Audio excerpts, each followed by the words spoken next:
नमस्कार आदरणीय दर्शकबिन, अभी माई टेलीविजन विशेष में हमने अभी पोरसा के नारायणी रंगशाला में बानी सन और नारायणी रंगशाला के अनुगमन करे खातर संघीय सरकार के खेलकूद मंत्री और प्रदेश सरकार के खेलकूद मंत्री दोनों आदमी के उपस्थिति बाटे। ई रंगशाला के हम दृश्य देखावे चाहे एक बेर हम फोकस करे चाहे रंगशाला के जो दृश्य देख रहा बानी एकदम जीर्ण अवस्था में रहल बा।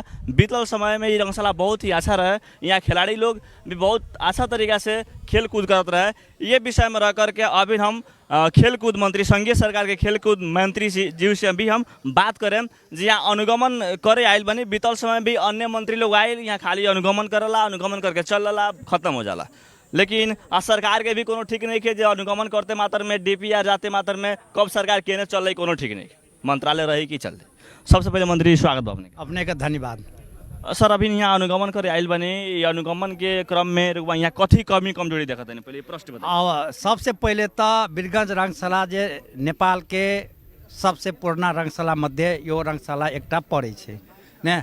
दोसर बात ए रंगशाला के देखी के मुख्य उद्देश्य जे वीरगंज के एकटा ऐतिहासिक रंगशाला छिए। एठना के जे उत्पादन भेला पहिलका खिलाड़ी सब छै से अपन ए देश के राष्ट्र के अंतर्राष्ट्रीय जगत में अपन नाम पहचान क चुकल छै। तै द्वारे ए रंगशाला के की हालत छै, केन अवस्था छै से अपने सबके टेलीविजन मार्फत, अपने सबके फेसबुक मार्फत, अपने सबके यूट्यूब मार्फत हम था पावल जी ई रंगशाला के बहुत खराब हालत छै। वही सिलसिला में हम ए रंगशाला देखे एलिया। ई रंगशाला के बनवे के लागी हम देखे नहीं मात्र नहीं एलिए, ए रंगशाला के बनवे के लागी हमर व्यापक कोशिश नहीं हेतै बनावे के से अपने के हम प्रतिबद्धता व्यक्त करे छिए। पैसा नहियो रहते कत से पैसा हेतै, कौन ठाव से कौन डोनर से खोलते, कौन एम्बेसी बनैते, सो द्वारा अपने सबके हम प्रतिबद्धता व्यक्त करे छिए। क्या तो ए रंगशाला के विषय में बहुत ठमा चर्चा भ चुकल छै पार्टी में, संग संगे यहाँ सबके एम्बेसी सब में ई चर्चा भगल छै। तै द्वारा विश्वास देले चाहे छी जे ई रंगशाला के बने के सिलसिला में आगाड़ी बढ़े के हमर पहिलो पहला आगाड़ी। लेकिन वो प्रश्न रूप में कहल ले बानी जे मध्य प्रदेश में कोनो रंगशाला में खेलकूद में कोनो ऐसा बजट ऊपर से संघीय सरकार ओर से कोनो ऐसा बजट विनियोजन नहीं कल गई, तो कहने से पैसा है प्रश्न बताएं। प्रश्न रूप में हम विदेशी एम्बेसी से डोनर खोजे के लगभग पाका भ चुकल है। खाली एक दाब रिपोर्ट बनवे के एकरा डीपीआर हम सोहो ले के सिलसिला में एठना आयल छिए। डीपीआर केहन किस्म के छै, पुराना डीपीआर है कि नया डीपीआर है, सो सिलसिला में एठना हम आई पुगल छिए। नंबर 2। नंबर 3 जे 11 जे राष्ट्रीय खेलकूद मध्य प्रदेश में हेतै ओकर सिलसिला में जब 3टा रंगशाला नहीं बनते, 8 जिला में गेम हेतै, तो 3टा रंगशाला जे नहीं बनते तो एठना मध्य में खेलकूद के विकास प्रवर्धन विकास है के बहुत कम संभावना है छै। राष्ट्रीय खेलकूद के जे एकटा उत्सव छिए, एकटा ओहि उत्सव के सिलसिला में मधेश में 11 खेलकूद हेतै, वही सिलसिला में रंगशाला वही से पहले बनाना जरूरी है। वही सिलसिला में हम अखन कितना दिन के भीतर में बन सकता बताएं एकदम सरकार टिकी कि फिर गिरे नहीं, सरकार अब संभावना टिके के गिरे के ई अहाँ गप्पे नहीं करू। ई सरकार अब जतेक अवधि के तोकल से साहब बाकी छै संसद के ततेक तक ई सरकार टिकते। वही में मात्र 2 वर्ष एकटा सरकार रहते, 2 वर्ष के बाद चुनाव तक दोसर सरकार रहते। तै द्वारे विश्वास ई सरकार टूटे के गिरे के कोनो संभावना नहीं है। रौरा कार्यकाल में बन जाए, हमार कार्यकाल में पुका बनी ई विश्वास। आदरणीय दर्शकबिन, संघीय सरकार के खेलकूद मंत्री जिस हमने बात करनी सन वहाँ के प्रतिबद्धता कहनी है जे हमारा कार्यकाल में ई नारायणी रंगशाला बन जाए कह के वहाँ के स्पष्ट रूप में बता चुकल बानी।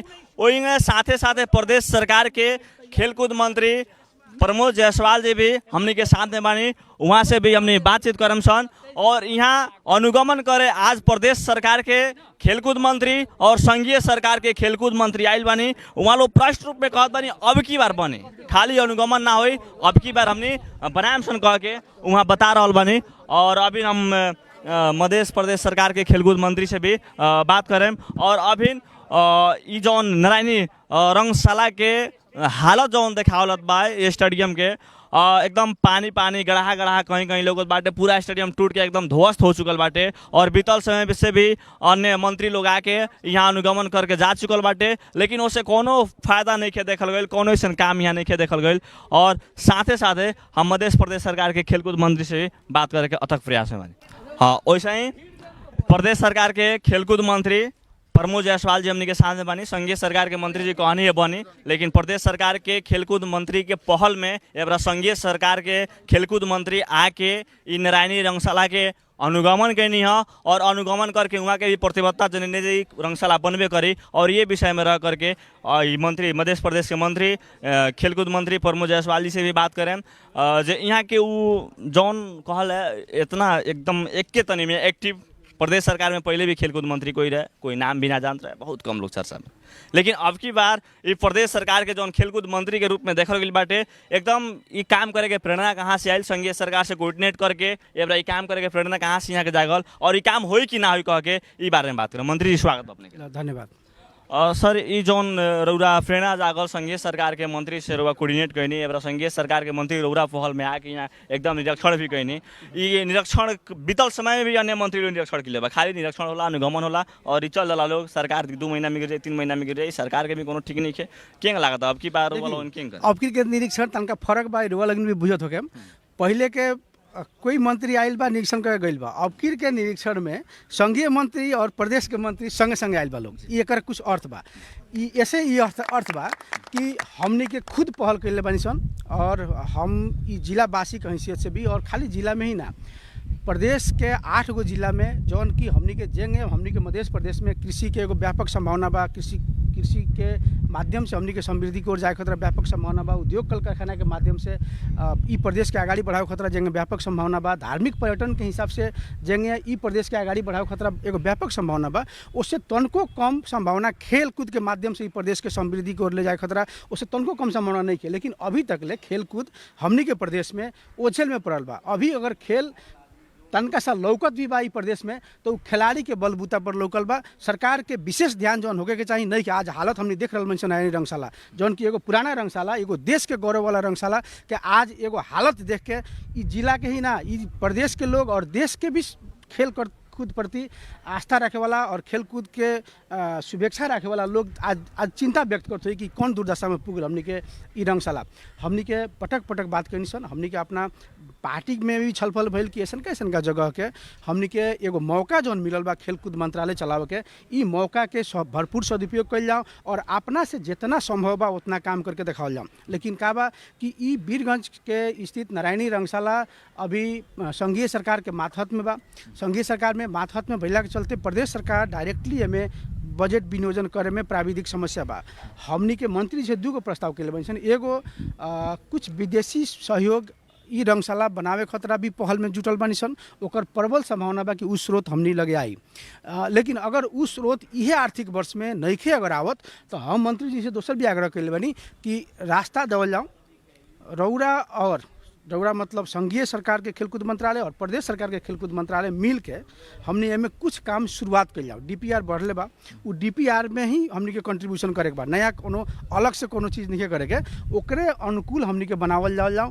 अभी अगर संघ सरकार बजट छुटिया सकता वो खतरा हमनी के दोनों आदमी लागल बनी सन, संघ सरकार ही बजट छुटियाओ और संघ सरकार से बजट आई तो एगो अच्छा बजट आई, एगो अच्छा मतलब बेसी से बेसी बजट में पड़ी और हमनी के काम करावे में आसान हुई। अगर नहीं है तो निराशा जौन लोग के बा कि बहुत मंत्री लोग आयल गए देख के चल गए, अब फिर ना होई कि कम से कम वो चीज़ हमनी करके देखाएम सन। ई एगो प्रतिबद्धता देखावे खतरा भी संघ सरकार से एगो परमिशन अनुमति या समझौता करके प्रदेश सरकार में बजट तत्काल यही आर्थिक वर्ष में बजट हमनी लगे वैसन किस्म से बा जौना के हमनी के तंका रकमांतर करके में राख सकता। हालांकि नारायणी के क्रिकेट रंगशाला खतरा तो हमनी के नाम तो के बजटे छुटियले बानी सन, ओलंपिक एगो केंद्र स्थापना कह के भी हमनी के पैसा हमनी लगे बाटे।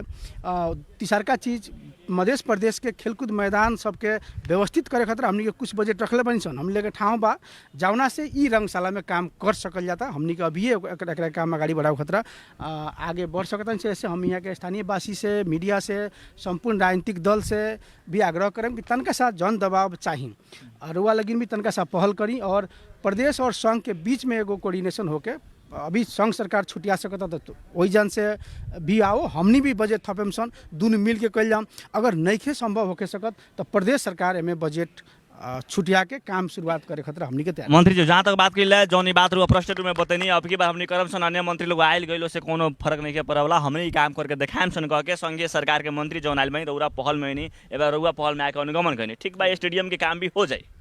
लेकिन साथे साथे जौन एगो मध्य प्रदेश में एगो चर्चा में रहल अपने एगो मंत्री बानी प्रमोद जायसवाल जी, मध्य प्रदेश के मंत्री लोग के बात कैल अपने को बहुत चर्चा में रहल व्यक्ति बानी। मध्य प्रदेश के खिलाड़ी लोग के रुआ से बहुत ज़्यादा अपेक्षा हो सकता, वो अपेक्षा हो सकता तो बहुत पूरा हो या बहुत पूरा ना भी हो सकता। खिलाड़ी लोग के खातिर का राउरा लगे बजट? पहले तो हम चर्चा में बानी कहनी एक खतरा बहुत बहुत धन्यवाद। हम भी एगो सामाजिक क्षेत्र से पहले जुड़ल व्यक्ति भैला के हिसाब से तनका सा फर्क कल जाऊँ कह के एगो मन में एगो उत्साह बा और वही अनुकूल के गाइडेंस हमनी के अपन हमनी के अगुआ विशेष करी नेकपा एमाले के नेतृत्व वर्ग से भी मिल रहा बा, एगो विश्वास भी बा और निर्देशन भी बा कि हमनी के फर्क करके देखावल जाम। वो अनुकूल खिलाड़ी लोग खतरा रुआ जौन कहनी ई आर्थिक वर्ष के 1 गते श्रावण के 1 गते एगो सूचना प्रदेश सरकार खेलकूद मंत्रालय वो हमरा सिग्नेचर के साथ एगो पहिलका चलानी नंबर से निकलल बा। हमनी के प्रदेश सरकार पहिलका बार औपचारिक रूप में खिलाड़ी लोग के खोजी कैलक। हमनी के हरेक खिलाड़ी ई प्रदेश में कितना खिलाड़ी के बा, कौन खेल के बा, खिलाड़ी, पूर्व खिलाड़ी, प्रशिक्षक, पूर्व प्रशिक्षक के पूरा विवरण संकलन प्रदेश सरकार कर रहल बा। उ खाली किताब में रहे खतर नहीं करत, खिलाड़ी लोग के मनोबल बढ़ावे खतरा, खिलाड़ी लोग के क्षमता विकास करावे खतरा, खेलकूद के एगो वातावरण बनावे खतरा और खिलाड़ी लोग के सम्मान करे खतरा, पूर्व खिलाड़ी लोग के सम्मान करे खतरा हमनी के, ताकि खेल कूद में एगो उत्साह के साथ हमनी सबको के लाए के परिवेश बनो वो खतरा मंगनी सन। 24 गते श्रावण के एगो हमनी के सूचना निकलनी सन कि प्रदेश भर में खेल कूद से संबंधित अधूरो संरचना कहाँ कहाँ बा ओकर विवरण हमनी के दी लगिन। ओमे यही साल से यही बजट से भी हमनी के कुछ शुरुआत करे के चाहता सन और एगो प्लान करे के चाहता सन कि बिहान आए वाला मंत्री वही में से सिलेक्ट करके जितना अधूरा काम बा और जहाँ जहाँ निर्माण कार्य जरूरी बा वहाँ करे के एगो परिपाटी के विकास को ओमे हमने लागल बानी सन। हम आश्वस्त करे के चाहे सभी लोग के हमने के खिलाड़ी के बीमा करे जाता सन, विभिन्न खेलकूद प्रतियोगिता संचालन करे जा रहा बानी सन। खेलकूद संबंधी कानून जौन की बहुप्रतीक्षित कानून 7 बरस हो गई हमने के सरकार प्रदेश सरकार बनला, लेकिन और प्रदेश लिया लक हमने के प्रदेश में नहीं के उ खेलकूद संबंधी कानून ई महीना के भीतर में हमने के प्रदेश सरकार देवे जा रहा बा। खेलकूद मंत्रालय वो हिसाब से हमें लागल बा और निश्चित रूप में खेलकूद के क्षेत्र में काम हुई, खिलाड़ी लोग के मनोबल बढ़ाने गरी काम हुई और प्रदेश के गरिमा बढ़ावे खतरा, यहाँ प्रदेश के एगो अलग पहचान बनावे खतरा खेल जगत के साथ सहयोग लेके सरकार आगाड़ी बढ़ी। और ओमे हमनी के व्यक्तिगत रूप से भी एगो मंत्री की हैसियत से भी राजनीतिक दल के हिसाब से भी हमनी के और सरकार समग्र सरकार में प्रतिबद्धता के साथ लागल बा करके देखाम से। लेकिन रउरा कार्यकाल में पूरा संभव बा एकदम हमरा कार्यकाल में और हमनी के एकरा के अवसर के रूप में लेल सन कि हमरा कार्यकाल में होई तो बिहान दिन में ई पद में नहीं रहला के बाद में भी व्यक्तिगत रूप में हम चाहे हम जौन नेकपा एमाले के प्रतिनिधित्व करके हम मंत्री परिषद में बानी, दल के भी गौरव के विषय बा, उसे हमनी अपन प्रतिष्ठा खतरा भी एकरा शुरू करम सन। धन्यवाद मंत्री। धन्यवाद। आदरणीय दर्शक भी अभी हमने के साथ में मध्य प्रदेश के खेलकूद मंत्री प्रमोद जायसवाल जी रहनी और खेलकूद मंत्री प्रमोद जायसवाल बानी तो संभव बा कह के आम जनस में भी चर्चा रहल बाटे। आदरणीय दर्शक भी अभी संघीय सरकार के खेलकूद मंत्री और प्रदेश सरकार के खेलकूद मंत्री से नारायणी स्टेडियम के बारे में हमने व्यापक चर्चा करनी सन। माई टेलीविजन विशेष कार्यक्रम प्रस्तुता विशाल यादव विद्यालय। नमस्कार।